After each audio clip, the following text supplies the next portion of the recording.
Hi guys, welcome back to my channel Programming with Pirai. In this video, we're going to see about how to find GCD of two numbers using Euclidean method in recursion. Okay, so what is meant by GCD? GCD is greatest common divisor. Greatest common divisor. Okay, now just see here. Let us see these two examples so that it will be more clear. GCD of 15 and 20. What is the value of GCD of 15 and 20? Okay. So just see here. What are the factors of 15? What are the factors of 15? I can say the factors of 15 are 1, 3, 5, then 15, right? There is no other factors, right? Now again, what are the factors for 20? I can say 1, 2, 4, then 6, 8, 10, then that's it, right? 20, then 5. I lost this 5, right? That's it, right? Now these are the factors. Now what is the greatest common factors? Sorry, these are the divisors. We can also like call it divisors. So these are the divisors. Now what are the common divisors? I can say the common divisors are 1, then 5. These are the common divisors as of now, right? Now what is the highest or greatest common divisor? It is 5, right? 1 is less than, so 5. So my answer is what? 5. 5 should be my output.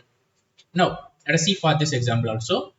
Just 30. What are the factors for 30? I can say 1, 2, 3, 5, then 6, then 8, 10, then 15. That's it, right? Then 30. Now, what is the factors of 6? 1, 2, 3, and then 6, right? Now, what are the common factors that are found in both 1, 2, 3, 6? Here also 1, 2, 3, 6. Now, what is the greatest common? Greatest common factor? It is 6, right? So, my output is what? 6. Can you understand now? Can you understand now? Fine. Now, how can I find by using Euclidean method? We have a formula or we have an algorithm called Euclidean algorithm to find greatest common factors or greatest common divisors. Okay, but how? But how? Just see here. Initially, let me take with example so that it will be more clear. Let me take 30, 30 and 60 or 15 and 20. Let me take 15 and 20. It is more clear. Okay, 15, 20. Now, this will be written as, I will put here, it will be more clear, okay? This will be written as, this 20 comes here. So 20, comma, this 15 comes here, 15 mod 20, mod 20. This is the first step, right? Now, again, this comes here. Now, what is the value? 15 mod 20 is, again 15, comma, this 20 comes here. So 20 mod 15, right? This whole value is 15. Yes. Now again, this whole value is what? This whole value is 5. Yes. Now again, put this 5 here. Yes. Now put this 15 here. 15 mod this 5, right? This 5. Now what is the value here? I can say the value is 0, right? The value is what? 0. So when this b, or when the second variable becomes 0, then the first variable is our output. Can you understand now? Can you understand now? Fine. So this is what we are going to implement in what? A recursion. So initially we want a relation, right? What is the relation? We have two values. So just keep two values. So f of a comma b. So this is my relation, right? Then second is base case. So what is the base case? I have already told, right? The second value should be what? 0. So base case is if b is equal to 0, then what should I return? I should what? Return a. I should return what? Return a. If this not satisfied, then my body comes into role, right? Just what is the body? It is return. What should I return? That function of b comma a mod b. That's what I have written here. Just I put this b into a, then I just put this a first, then mod b. That's what I have written here. Fine. So this is my program, entire program. Fine. Now let us see by using a example. Same example 15 and 20, but Still, okay, let me use, see here, initially what, f of 15 comma 20.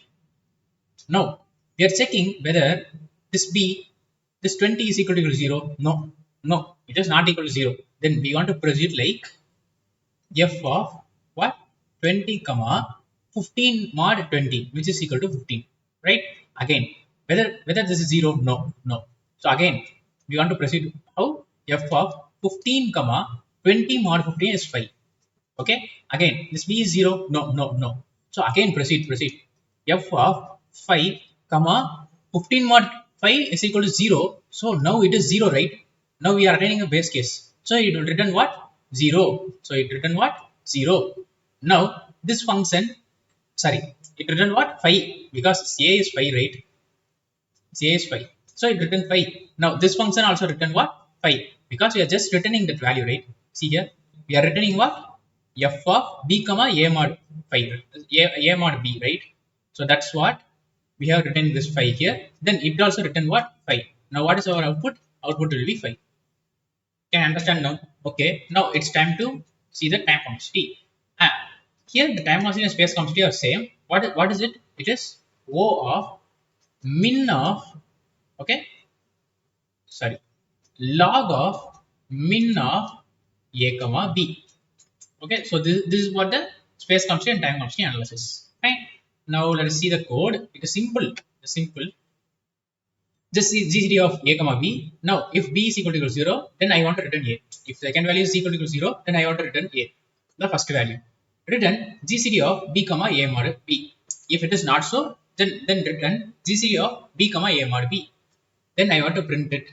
Fine. Let me run it. 5. Okay. 20 and 15 is 5.